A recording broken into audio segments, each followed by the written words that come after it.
रजनीश, बरं झालं रजनीश सांगितलंच ते, कारण समोर स्क्रीनवर ग्रंथ होता ना, त्यामुळे मीटिंग हे एंड झालेली कळलीच नाही. कुठपर्यंत ऐकलं म्हणजे सगळं? मधुदादासारखं झालं तुझं. हो हो. ते सेम स्क्रीनवर ठेवलं आणि त्या याच्यात लक्षच नाही राहिलं. कुठपर्यंत ऐकलं म्हणजे मी 5 मिनिटं त्याच्यानंतर आपलं जवळजवळ. नाही, आपलं चौथी पाचवी ओवी झाली जेव्हा तू, जेव्हा हे सेकंड हे सुरू बरं बरं बघतो. हा. ऐसे ऐको स्तवन तिथपर्यंतच झालं होतं आपलं. अच्छा, म्हणजे म्हणजे आता सरस्वतीचं झालं. 6वी ओवी सुरू. हा. बरं बरं, चालेल, हे करतो. सुरते काका काही विचारायचंय का? हँड रेज केलाय सुरते. म्यूट आहात तुम्ही, बोलत असाल तर अनम्यूट करायला लागेल.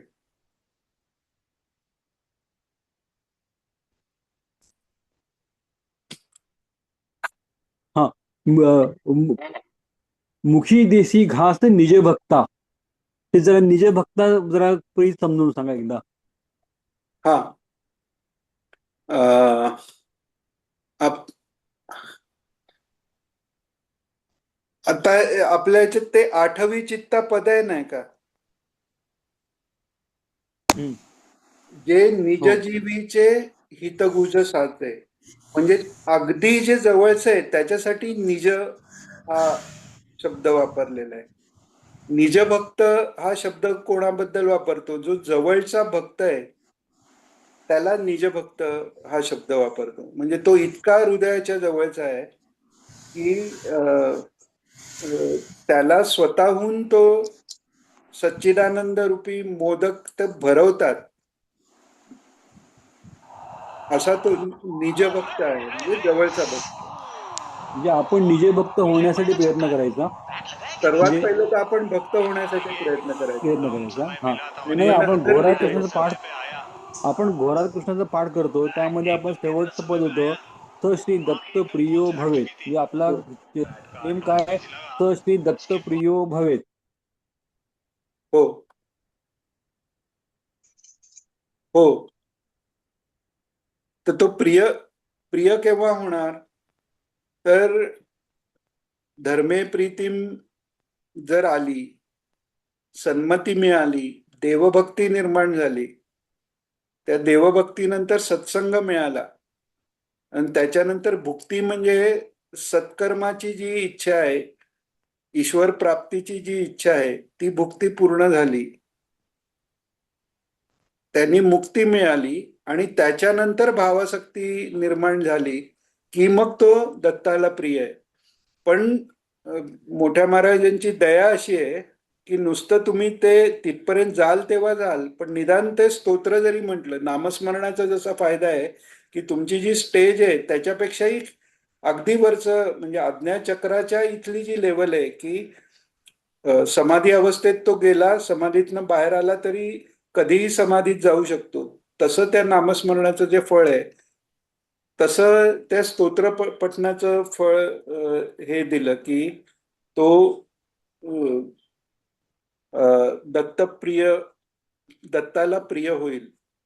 मात्र ते त्या भावनेने झालं पाहिजे. नान्यस्त आता म्हणताना खरोखरच त्याच्याशिवाय कोण नाही ही भावना असली आणि भीतीम क्लेशम तो महाराजत्व धन्यम, क्लेश याचे शब्द शब्द क्लेश हरण म्हणजे त्याच्यात संसारिक सगळ्या वासना, संसारिक सगळे संबंध सोडून देण्याची तयारी पाहिजे. हरी नाव आहे भगवंताचा, हरी म्हणजे तो तुमचा संसार सोडवेल आणि दरवेळी तो काय अगदी प्रेमाने आणि कुरवाळून सोडत नाही की बाबा चला संसार सगळा चांगला चाललाय पण तुम्हालाच वैराग्य आलंय. तो त्या संसारातच इतके काहीतरी भयानक गोष्टी करून ठेवतो की तुम्हाला त्याचा वीट येईल. त्यामुळे असं काही नाही की गोड पद्धतीने संसार सुटेल तुमचा. संतांचं तुकाराम महाराजांचं उदाहरण आहे. बायको गेली, मुलगा गेला, दुष्काळात सगळं म्हणजे घर त्यांनी सगळं जे होतं त्याचं सगळं दान केलं, खायला हे नाही, इतकी सगळं काढून घेतल्यानंतर तो हरी प्रसन्न होतोय. महाराजांनी भागवतात सांगितले, देवाचा संग मिळायचा म्हणजे ते कसं सांगितलंय की भगवंत निजधामाला गेल्याची बातमी वसुदेव देवकींना कळली आणि तिथल्या तिथे त्यांनी प्राणत्याग केला. तर त्या निमित्ताने ते बोलले की देवाचा संग मिळायचा म्हणजे फार दुःख आहे. सुरुवातीला दुःख आहे, शेवटीही दुःख आहे. पण हे दुःख हे काय म्हणतात, दाखवायला आहे.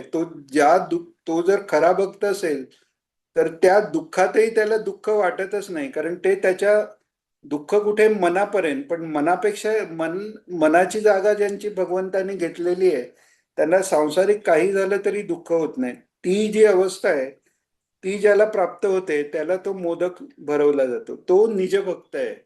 माझा असा खास म्हटला गेलेला जो आहे ना तो निजभक्त आहे. मगाशी सांगताना हे गोंदवलेकर महाराज आणि ब्रह्मानंदांचं हे सांगितलं तेव्हा चालू होतं ना? हो, ऐकलं नाही होतं ते. नाही, तेव्हा नव्हतं चालू. नव्हतं का? नव्हतं चालू. नाही नाही. अच्छा, हा. तर निजभक्त कसा, तर गुरुनी ज्याला आपला म्हणला, म्हणजे गोंदवलेकर महाराजांच्या चरित्रात ती गोष्ट आहे. ते त्यांचे ब्रह्मानंद म्हणून शिष्य, पट्ट शिष्य त्यांचे ते, तर ते कोणाला माहिती नाही, ते आपले बसून राहायचे. असंही नाही त्यांचं महाराजांशी फार बोलणं होतंय काय होतंय. तर एक दिवशी ते जवळ दिसत नाहीत कुठे, तर गोंदवलेकर महाराज म्हणतात, माझा तो वेडा कुठे गेला म्हणून. आणि हे त्यांना कळतं, त्यामुळे ते आनंदाने विभोर होतात आणि मग तिथून निघूनच जातात. म्हणजे माझा म्हटलं सद्गुरूंनी आपल्याला माझा म्हणणं म्हणजे तो निजभक्त झाला. निजभक्त झाला म्हटल्यावर मग त्याला बाकी कशाचीही पर्वा नाही. आणि सद्गुरूंनी ज्याला जवळ केलं त्याला संसार मनात राहणारच नाही, त्याच्या मनात पूर्ण सद्गुरू आहे. त्यामुळे पूर्ण आनंद आहे. तो पूर्ण आनंद गुरु समर्थ. हे कधी आहे तर वित्तभ्रमा सोडिती ते कृतार्थ. हे मी, माझं मन, मी असा, किंवा मला एवढं कळतं, किंवा त्याच्याही पुढे जाऊन हा देह माझा, त्याच्याही पुढे जाऊन या देहाचे संबंधी माझे, मग माझं जसं कल्याण तसं त्या संबंधींचं कल्याण, मग हे माझं घर, मग ते टिकलं पाहिजे. हे सगळे जे विचार आहेत हे कुठपर्यंत, जोपर्यंत भगवंत मनात शिरत नाही तोपर्यंत. आणि भगवंत खूप पॉझिटिव्ह आहेत. ते गीतेत पण सांगतात 8व्या श्लोकात 12व्या अध्यायाच्या, मय्येव मन आदस्व मयी बुद्धी निवेशय. माझ्यातच मन, माझ्यावरच धारण कर, माझ्यातच ठेव धन मन, आणि बुद्धीचाही माझ्यात निवेश कर. म्हणजे बुद्धी चालवायचीच झाली तर माझाच विचार करण्यात चालव. इतके पॉझिटिव्ह आहेत ते. जर प्रेमात पडले आपल्या तर ते इतके पॉझिटिव्ह आहेत, ते आपल्याला दुसऱ्या कशाचा विचार करूनच देत नाही. तर असं ज्यांच्या बाबतीत होते त्यांना ते निजभक्त म्हणतात. जसा उद्धव आहे, उद्धवजी आहे, की भगवंतांना तळमळ आहे की उद्धवजी हे काय भक्त नाहीत असं नाही. काही काही जण त्यांचं चुकीचं वर्णन करतात की उद्धवजी ज्ञानमार्गी होते, मग त्यांना भक्ती शिकवायला त्यांना नाही पाठवलं, त्यांना भावाशक्ती शिकवायला पाठवलेलं आहे. भक्त तर ते आहेच, ज्ञानी आहेत. आणि भक्त तर इतके आहेत की भगवंताच्या ध्यानाने भगवंताचं स्वरूप प्राप्त झालेलं आहे. एक्झॅक्टली श्रीकृष्णांसारखे दिसायचे उद्धवजी. तर त्यामुळे ते भक्त नव्हते असे नाही, मोठे भक्त आहेत. पण त्यांना भावाशक्ती शिकवण्यासाठी तिथे पाठवले, तर ते निजभक्त आहे. अवतार समाप्तीचं पण कोणाकडे बोलले भगवान, तर उद्धवांकडे बोलले, किंवा उद्धवाला तिथे पाठवलं. ते फक्त उद्धवाला उपदेश असं नाही की तो उद्धव जर तिथे गेला तर मी गेल्याचं समाधान गोपींना मिळेल, इतका त्या उद्धवावर विश्वास आहे. आणि आपल्या मनातलं काय, तो आपली निज अगदी जी व्यक्ती आहे, जिवलग अशी जी व्यक्ती आहे तीच सांगू शकते. असा तो जिवलग आहे. म्हणजे जिवलग असणं हे, तो निजभक्त हा जिवलग आहे. तर असे जे भक्त आहेत त्यांना तो आनंद ते स्वतःहून देतात. भक्त मागत नाहीत मला मुक्ती द्या, भक्त स्वतःचा आनंदही मागत नाहीत. पराभक्त आहेत ते म्हणत पण नाहीत मला आनंद द्या, ते म्हणत पण नाहीत आमच्या बरोबर राहा. तुला तिथे द्वारकेत जाण्याने आनंद आहे ना, तुला ते तुझं अवतार कार्य करायचंय त्यात तुला आनंद आहे ना, तर ते अडवणार पण नाहीयेत. राधेने नाही अडवलं. काही गोपीमध्ये आल्या, त्या गोपीमध्ये पण काही काही स्टेज होत्या, पण राधा अडवत नाहीये. राधेचं तर जाऊन देते, तर एकरूपच आहेत किंवा भगवंताचंच रूप आहे. पण गोपींची स्थिती अशी आहे की त्याच्या आनंदात, म्हणून तर गोपींचं ज्ञान हे नारद भक्ती सूत्रात पण भक्तीची डेफिनेशन दिल्यानंतर परत नारद महर्षी सांगतात की कशी भक्ती, तर व्रज गोपिकाम प्रमाणे हे उदाहरण ते देत आहेत. तर त्यांची भक्ती कशी आहे की कृष्णाला आनंद होईल हे मला करायचंय. म्हणजे ती ईश्वर बुद्धी तर गेलीच, पण त्याच्याही पुढे त्याला आपण आनंद देऊ शकतो, त्याचं संरक्षण आपल्याला करायचंय. ही फार मोठी भूमिका आहे. ते निजभक्त आहेत. मग त्यांनी मागितलं नाही तरी हे तो आत्मानंद त्यांना देतात. मिळालं का उत्तर काका, का अजून काही एक्सप्लेन? नाही, आलं लक्षात. हो हो.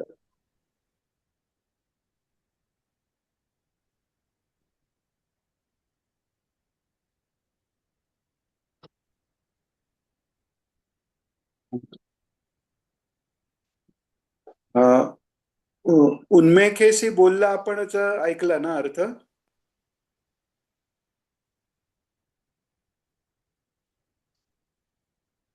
नाही, तिथपासूनच ते डिस्कंटिन्यू झालं ना. अच्छा, म्हणजे ऐसा पाचवा. झाला सुप्रसन्न. हा. हा. ऐसा झाला सुप्रसन्न. आता प्रसन्न आणि सुप्रसन्न, सु जिथे लागतं तिथे कुठेतरी आत्मतत्वाशी संबंध आहे. म्हणजे सुरक्षती ते सुरहा, म्हणजे असुरक्षिती ते असुरा. असु म्हणजे सु नाही, ते म्हणजे अनात्म पदार्थ.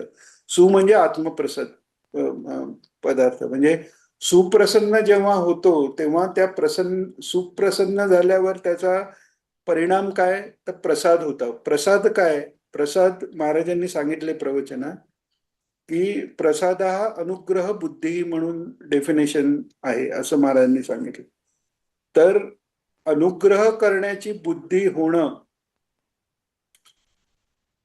आणि अनुग्रह काय आहे, तर गणेशांनी अनुग्रह करायचा आणि तो पण कोणावर, तर एकनाथावर. म्हणजे त्यांचं फळ काय, तर ती एकरूपता आलेली आहे. गणेश त्यांच्या वाणीत बसले म्हणजे काय, म्हणजे भक्तांच्या वाणीत बसून कधी कधी म्हणजे भगवंत बोलतात. आपलं भाऊसाहेब केतकरांचं उदाहरण आहे. महाराज गोंदवलेकर महाराज म्हणायचे, पण इथे असं आहे की ते ज्ञानी आहेत, म्हणजे ते तद्रूपच झालेले आहेत, ते गणेश रूपच झालेले आहेत. त्यामुळे ते देह हा पंचमहाभूताचा न राहता, पंचमहाभूत हीच विघ्न आहेत किंवा देहधारणा हेच विघ्न मोठं मानलेलं आहे. तो देह पंचमहाभूताचा राहिलाच नाही. त्यामुळे तेने विघ्नची केले निर्विघ्न, असा माझा देहच पंचमहाभूताचा झालाय तिथेच. त्यामुळे देहाचे काही विकार ह्या सांगण्याच्या मध्ये येणार नाही. मनाचे काही, देह म्हणजे सगळे कोश आले त्याच्यात, स्थूल सूक्ष्म कारण महाकारण सगळं आलं त्याच्यात. तर ते राहिलेच नाहीयेत. ते फक्त सच्चिदानंद घनत्व फक्त राहिलेलं आहे. आणि त्यामुळे तोच गणेशच बोलतोय असं झालंय, कारण हे एकत्व आलेलं आहे तिथे.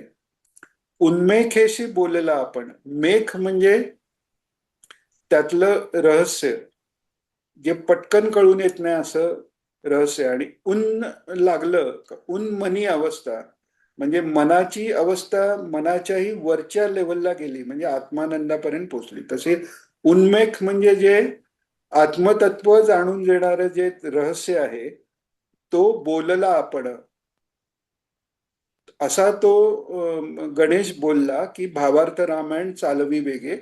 आणि दुसरा अर्थ आहे की तोच बोलतोय आणि तोच भावार्थ रामायण वेगाने आता चालवतोय. म्हणजे असं होतं त्यावेळी जेव्हा ईश्वराच्या प्रेरणेने काही सांगितलं जातं तेव्हा तो भराभर आतून वेग येत जातो आणि तो मनुष्य सांगत जातो. म्हणजे कदाचित त्याला त्याचं कळत नाही आपण काय बोलतोय, कारण तो ईश्वरच पटापट पटापट म्हणजे जसं रामकृष्णांनी सांगितलं की जर तो ज्ञानी भक्त बोलायला लागला तर ईश्वर असे ज्ञानाचे ओघच्या ओघ त्याच्या पुढे टाकत जातो, त्याला कधी ज्ञानाची कमी पडत नाही असं. तर उन्मेखेसी बोलला आपण, तो गणेशच या रामायणातलं जे परमार्थ आहे, आत्मतत्व आहे किंवा ते आध्यात्मिक रहस्य आहे, तो गणेशच बोललाय हे दाखवलंय. आणि भावार्थ रामायण चालवी वेगे. आणि येते ना ऐकू? हो, येत आहे. हा. तर आता त्यांनी सरस्वतीची वंदना करायला सुरुवात केली. आता वंदू सरस्वती, जे चित्त चेतना चैतन्य शक्ती, जे सकळ स्फूर्तीची स्फूर्ती अमृताची मूर्ती स्वरूपजीचे अमूर्ताची मूर्ती स्वरूपजीचे. आता सरस्वतीचं वंदन करतायत. सरस्वती, सरसवती म्हणजे जिच्यात रस आहेत किंवा जी रसाला जाणते, रसज्ञावशा तारकम स्वादिलभ्यम मध्ये जी रसज्ञ आहे ती सरस्वती आहे. म्हणजे आपली जीभ जी आहे ते सरस्वतीचं रूप आहे. आणि आपण ते वापरतो कशाला? ते भगवंताचं नामस्मरण गुणवर्णन याच्याशिवाय जेव्हा आपण आपली जीभ वापरतो तर तोच मोठा अपराध आहे. त्यामुळे बाकी अपराध जाऊन दे, सरस्वतीला चुकीच्या पद्धतीने वापरलं म्हणजे पूजा ज्या देवीची करायची तिला चुकीच्या गोष्टी बोलणं आणि चुकीचे पदार्थ खाणं याच्यात जेव्हा लावलं जातं तो अपमान आहे सरस्वतीचा. तो माझ्याकडनं होतोय. रसज्ञावशा तारकम स्वादुलभ्यम गृहीतम कदाचिन्न ते नाम दत्त. कारण ईश्वराचं नाम घेतलेलं नाही म्हणून. बाकी कोणत्या अपराधाची क्षमा आपण, लहान मोठे कितीतरी अपराध आहेत पण त्याच्यापेक्षाही हा मोठा अपराध वाटून मोठ्या महाराजांनी ही प्रार्थना केलेली आहे.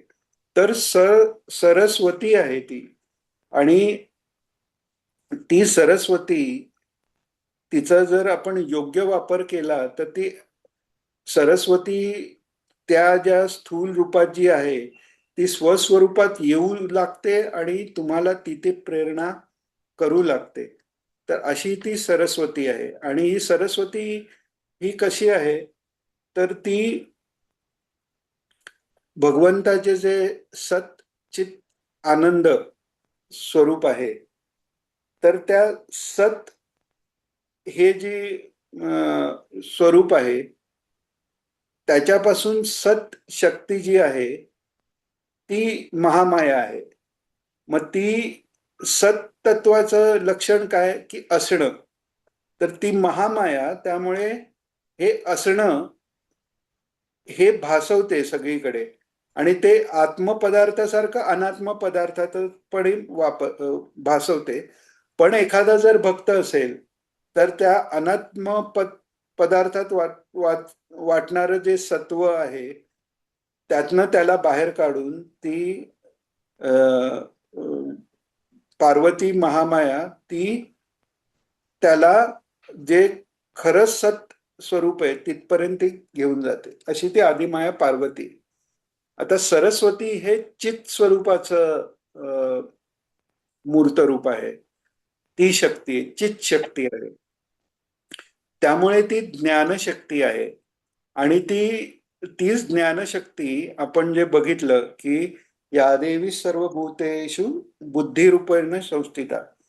तर बुद्धी म्हणजे अंतःकरण तत्व, ते त्याच्या अवस्थेप्रमाणे त्याला चित्त, मन, बुद्धी, अहंकार अशी नावं दिली गेलेली आहेत.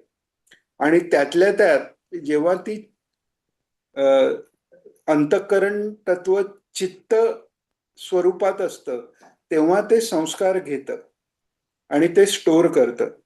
त्यामुळे ते चित्त स्वरूपात ती देवीच आहे. त्याच्याबरोबर चित्ताची जी चेतना आहे, सवितृ रूपाने त्याला बुद्धिप्रकाश करणारी जी आहे, तीही तीच आहे. आणि चैतन्य शक्ती ही तीच आहे.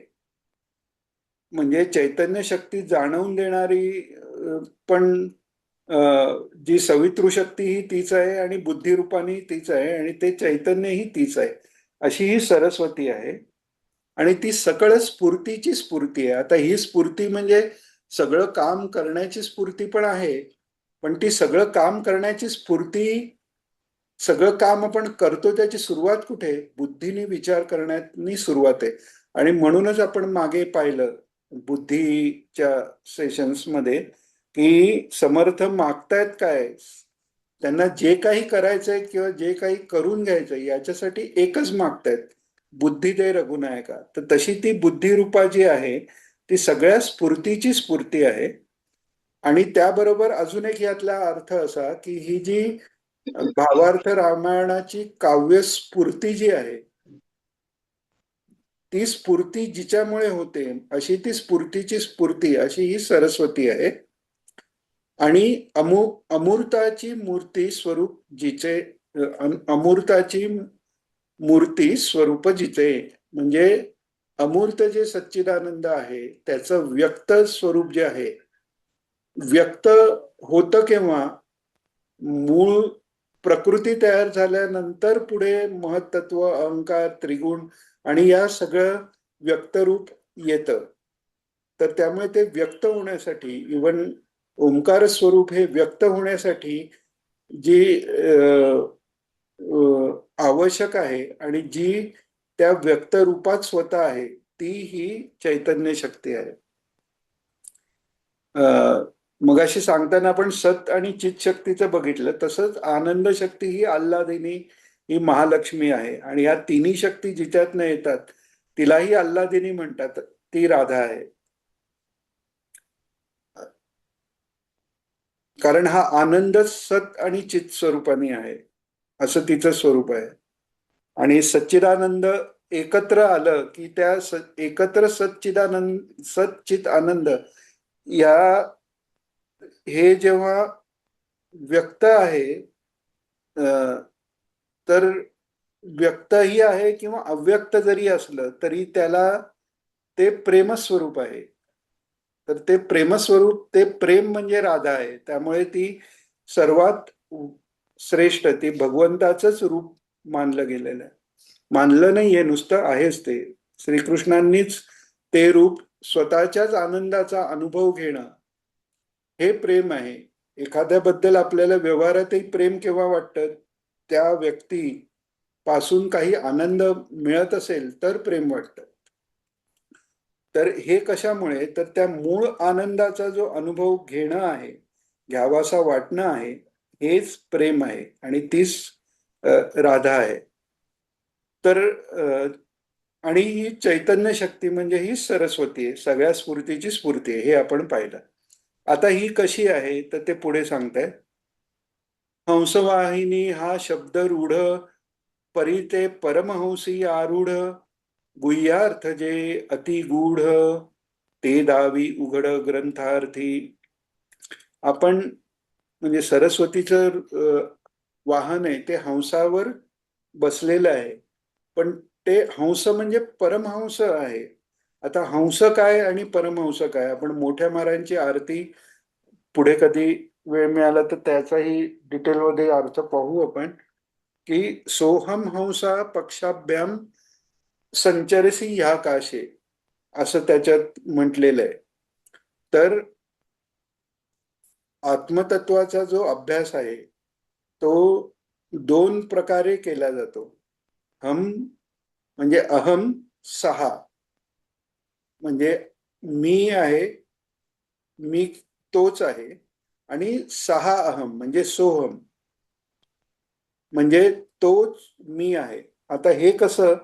तर आपण हे थोडंसं आत्मानात्म विचाराच्या व्हिडिओमध्ये डिटेलमध्ये पाहिलंय, पण थोडंसं विषय निघाला इथे हंसवाहिनी हा शब्दरूढ परिते परमहंसे आरूढ याचा अर्थ कळण्यासाठी थोडंसं पाहू की हंस हा म्हणजे अहमची शुद्धी केली.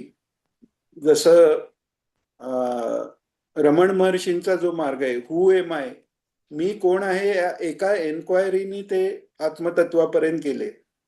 तर त्यांनी अहम जाणून घेतला. शुद्ध अहम नंतर तो अहम पण गेला आणि राहिलं ते सच्चिदानंद, आणि तेच सर्वत्र आहे म्हणजे सहा, म्हणजे तो परमेश्वर जो सर्वव्यापी आहे, सर्वशक्तिमान, तेच ते आत्मतत्व आहे, म्हणजे हम सहा झालं. आणि आधी परमात्म तत्वाकडे लक्ष देऊन त्याची शुद्धी करून त्याचं सर्वव्यापित्व सर्वज्ञत्व बाजूला केलं तर तत्व जे सच्चिदानंद राहतं, आणि तेच माझ्या अंतर्यामी, म्हणजे तो सहा अहम सोहम असा मार्ग झाला. तर या दोन्ही प्रकारांनी जो आत्मानंदाचा अनुभव घेतो, म्हणजे आत्मानंदात पक्षासारखा उडतो, असं ते सोहम अंसा पक्षाभ्याम संचरीसी या आकाश आहे. या आकाश म्हणजे कोणता आकाश, तर चिदाकाशात, असं ते रूप आहे. तर हंस आणि परमहंस या संन्यासांच्या श्रेणी पण आहेत. जो आत्म साक्षात्कारपर्यंत पोहोचला तो हंस, आणि त्याच्याही पुढे जो सहजावस्थेला पोचलेला आहे, परमहंसानाम को विधी को निषेधा म्हणून महाराजांनी सांगितलेलं आहे वचन, की तिथे मग धर्माचे विधी त्यांना बाधकच नाही, कारण ते धर्माच्याही पलीकडे गेलेले, ते परमहंस आहेत. तर त्यामुळे हंसवाहिनी नुसते म्हटलं तरी ती नुसती हंसवाहिनी नाहीये, ती परमहंस वर आरूढ झालेली आहे. म्हणजेच काय, परमहंसांच्या चित्तात जे ज्ञान आहे ते ज्ञान समाधी उतरल्यावरही त्यांचा तो आनंद कायम आहे. ते त्यांची अवस्था, ती समाधान अवस्था ही कधीच जात नाही. तर त्यांची जी अवस्था आहे ती, तिथे आत्मानंद ते सतत मग्न आहेत, म्हणजे त्यांच्यावर आत्मानंद आरूढ आहे, म्हणजेच ही सरस्वती आरूढ आहे. अशी ही परमहंस वाहिनी जिला म्हणता येईल, यांनी सांगितल्याप्रमाणे अशी ती आहे. आणि म्हणून गुह्यार्थ जे अतिगूढ ते दावी उघड ग्रंथार्थी. त्यामुळे गुह्य जे अर्थ आहेत रामायणातले अतिगूढ आहेत, ते उघड सोपे करून ती ग्रंथात त्या सांगते. म्हणजे गणेश हे वाचारूपी झाले, पण ती वाचा बाहेर येण्यासाठी जी जीभ आहे तीही सरस्वतीच झालेली आहे. आणि ती कशी आहे, तर ती ज्ञानरूप आहे, आणि ती जेव्हा सांगते तेव्हा रामायणातले जे गूढ अर्थ आहेत ते ती प्रकट करते आहे, असं सांगतात नाथ महाराज.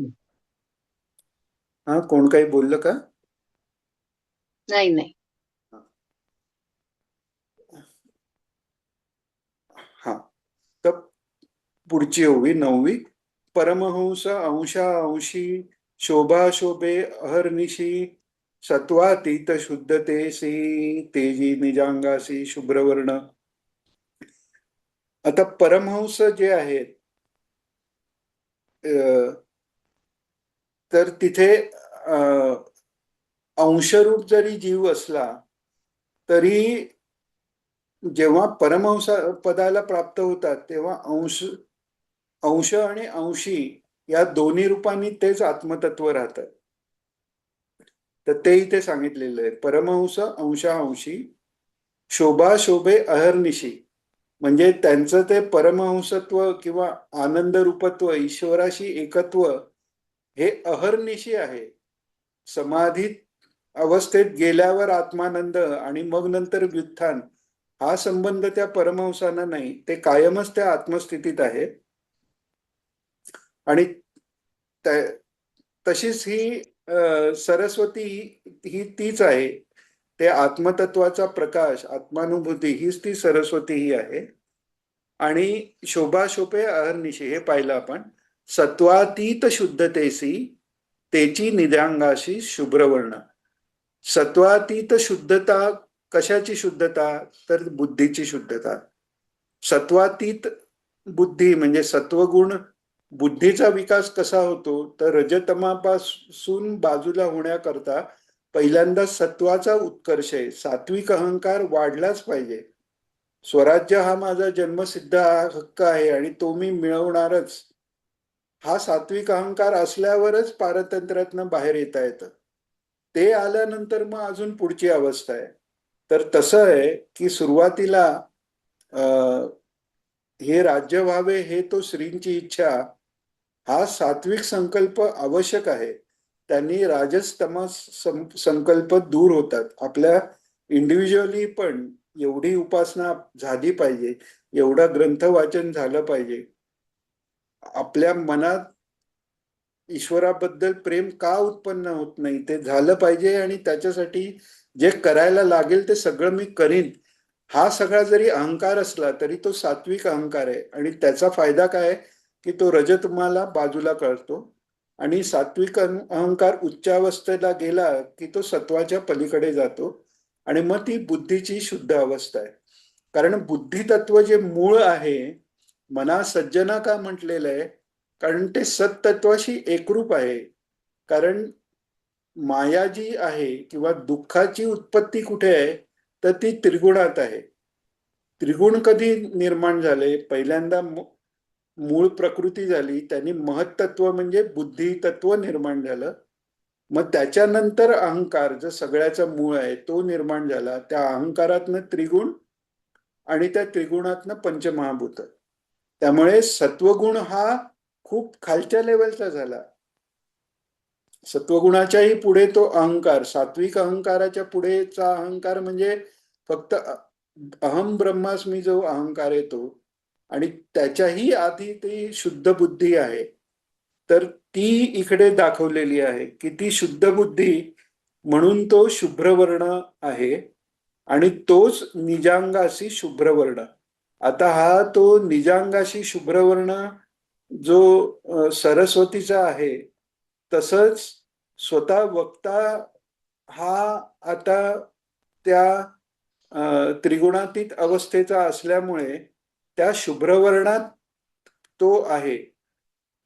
तो पूर्ण तो शुभ्रवर्ण तसा आहे. यातनी आपल्याला एक आठवेल की मोठे महाराज जे म्हणालेले की आम्ही भगव्या वस्त्रात आणि आपण शुभ्र वस्त्रात.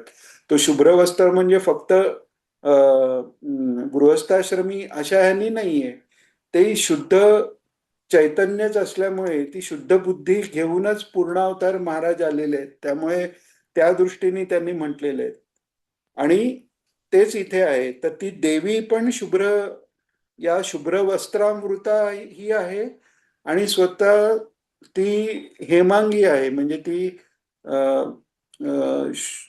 शुभ्रवर्णी आहे. जे अत्यंत शुद्ध जेव्हा सुवर्ण होतं तेव्हा ते शुभ्रवर्ण होतं. तर शुभ्रवर्णी ती आहे. आणि तसंच यांची वाणी शुद्ध आहे, यांची बुद्धी ही ती शुभ्रवर्ण, त्यांनी त्या देवीचा आकार ऑलरेडी घेतलेला आहे. तर ती त्यामुळे निजांग अशी ती शुभ्रवर्ण अशी ती देवी आहे. मग पुढे सांगतायत. अच्छा, आता एकच मिनिटं राहिलं. मला वाटतं आपण पुढचा श्लोक पुढच्या ह्याच्यात घेऊ. कोणाला काही विचारायचं आहे?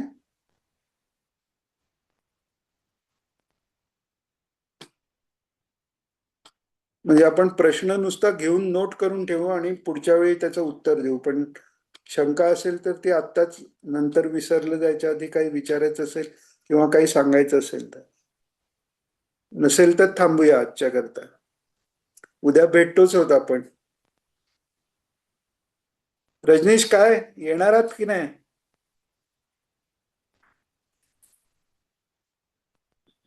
बोलूया फोनवर. चला, गुरुदेव. रजनीश काय बोलत नाही.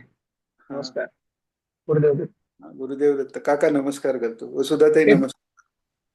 गुरुदेव दत्त. एकूण किती जण झाले? उद्या लग्नाला जायचं.